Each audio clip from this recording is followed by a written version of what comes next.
revolution. Exploitation. Let's just speak at what it is, Aya. Okay. Because if we use the word slavery, we think, oh, we're not in slavery no more. It's modern day slavery. Like one of Bob Marley's sons sings, Stephen Marley, mind control. Mind control. Destruction of your body and your soul. Right. So if we don't have our economy, like Garvey said, that's right, then they don't talk about God, because we can't. If our stomachs are growling, how can we think on spiritual terms? Okay. That's a great point. Brother Jay Willis, you being the drill sergeant of the panel, you know, we had a gang truce in Atlanta. I mean, there was already a gang truce, but the young warriors are fighting. They fighting and biting, kicking, stabbing, and doing everything else under the sun. But yet, you take this one group of young brothers, and you take this other young group of brothers, you take off the colors, you got one family right there, brother. What's going on, Jay? Because, I mean, there's a war in the youth's mind that has to be fought, but we fighting the wrong people, brother. So can you elaborate on that, brother? There is no war with the children. They're not mad at each other. It's neglect. All those children have been neglected. All those children have tried to talk to mom and get her to do the homework with them, and mama's so tired from the slave ship, she like, get that out of here. You're supposed to do it yourself. There's no connection with the children. That's how you get gangs. That's right. Because every last one of them had something go wrong in the house, or didn't get enough ass whoopings. Excuse me, I'm sorry, Comcast. Didn't get enough spankings. They didn't get spankings. And the ones that didn't need spankings didn't get nurtured. And then we got a gang problem in Atlanta, gang separating. Man, it was a setup from food stamps, man. This thing was a setup since AFDC. This thing was a setup since we stopped reading books. Since we stopped saying, I'm gonna play PlayStation versus reading this book about a black man in the promised land. Little things that would incite research and would incite other stories and inspiration, you know, that you can share, that you probably got direct common interest with, instead of reading Iceberg Slim, Donald Goins, Horror Son, all that. Yeah, that's fun. But one thing about it, there was no education in those books. It was all about pimps, whores, gangsters, yada, yada, yada. And then you got Snoop Doggy Dogs, and they ain't knocking Snoop, because I like some of Snoop's stuff. But look who you praise. You praise him and a pimp. These are our heroes. Then you got another pimp. You got a gang of pimps. Our whole hip-hop industry is full of pimps, cats with gonorrhea, herpes, all kind of stuff. And they'll talk about how nasty the game is.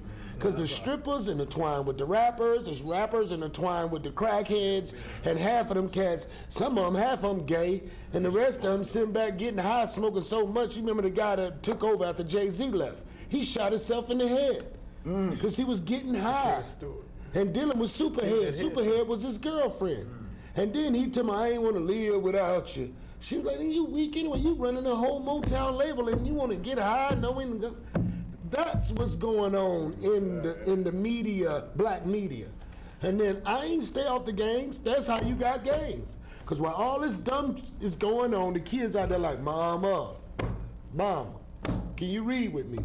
Now you got gang problems. You should have gang problems. They should have broken your house. You know what I mean? That's real talk. Because at the end of the day, if you don't reach out to that community, which you see every day, which hang out with your children, which kick it with your family, and you just look at them as like little niggas on the porch. All right, little niggas on the porch. That's your future. And all the people you're hanging with is the past. Because you're 30, 40, 50 years old, and guess what? Y'all gonna do what y'all done. Hell, the time running out. It's about the kids, man. Y'all still going to the club at 40, popping beans, talking about, yeah, I'm going to crunk club. Let me tell you what's really going on. Your kids hate you. The society can't do nothing with you, and that's why these crackers planning on killing you. Because y'all ain't even trying to save your damn self. It's bigger than gangs, man. It's about hugging your kids when they come home, and the kids kissing their mom, saying, Ma, I love you. But, you know, both times the new boyfriend take over the house, and then baby daddy ain't nothing no more. And then so she's showing you separatism now, like, I hate this nigga, but I love this nigga. And eventually when this nigga screw up, she gonna love this nigga and hate both of the niggas and get a girlfriend. What are y'all doing, man? Do you get what I'm saying? That's how you got gangs. Selfish people that's not paying attention to the spirit of God and what he's trying to teach you. Everybody still want to get high, still want to go and hang out, and screwing up, man. Screwing up, that's how you got games. Everybody need their ass whooped. Okay, okay. Okay, well, it's definitely coming. It's definitely coming. Brother Manessa. Let me pass that mic to Brother Manessa, Blackfire. Brother Manessa. Yes, sir. You know, we, last week, we talked about Kemet, we talked about, Egyptology, you had brought us a book and all that, And brother, my thing is, out of all these studies, out of all this knowledge, what is the bottom line from your eyes, per se, brother? The bottom line to me is when it boils down to it, see, we have no idea what's going on. It's like most of the stuff we talk on the panel, a lot of it, even with, not to discredit anything, yeah, we got to come together. That's but right. All of it is distractions. We don't have no idea the forces at hand and what's going on for battles of Earth. Yes, battles of Earth. It's so many stuff going around that you can't see on the outside. It's like, if we don't come together and squash all of this, not just as a black race and say we are earthlings from Earth, when it boils down to it, none of this is gonna matter. The army isn't gonna matter, a government isn't gonna matter, there's nothing gonna matter. The bottom line is it's time to evolve into the next age of consciousness or either be left behind. I mean, it's either or. I mean, because the forces of nature is going to do what it needs to be done. It's going to wipe out all the negativity, or majority of the negativity, because negativity is always going to exist. But right now, we have negativity so far gone and tipping, and there's so much that goes on, it's hard to even be positive when you think, when you watch TV, when you go to sleep. It's hard to be positive because negatives have tipped the scales. So if the balancement is not brought back, we are going to be destroyed. A majority of us, we're experimenting. It can either fail and progress or start over and try again. Okay. As the brother, Mr. Vibes, I got a quick question, because you said, the forces of nature, and I guess, when I look at nature, I like to always refer to the black ants and the red ants. They're both ants. Right. But when one crosses the other, they go to war. During the time of Haile Selassie, Ethiopia was the last place for Africa, because, you had all of Africa being conquered, but then Hitler and Mussolini wanted to conquer Ethiopia.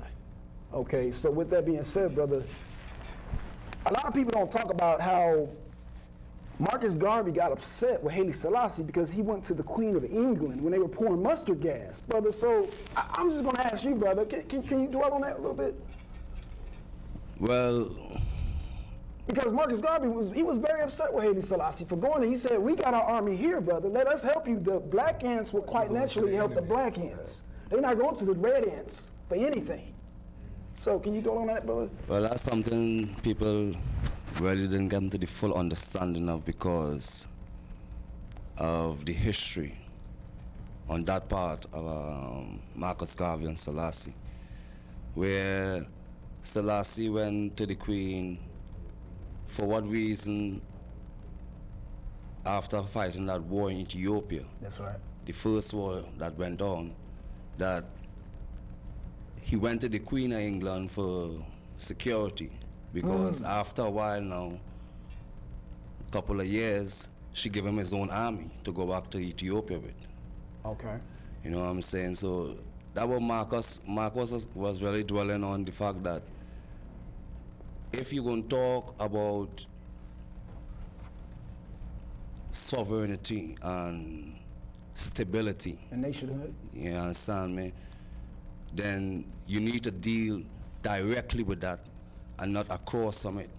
Because where Marcus was trying to say that, like, he went across the line where he should not go across. That's right. You understand me? Because the Queen was supposed to be somebody that they look at as oppressed, not right. oppressed as the enemy. As the enemy. As the red ants. As the red ants. Going against the black ants. Going against the black ants. So what's up with you understand me? So it's just something that they use from the beginning of history to now, to always play these two colors against each other, even though if you really check it,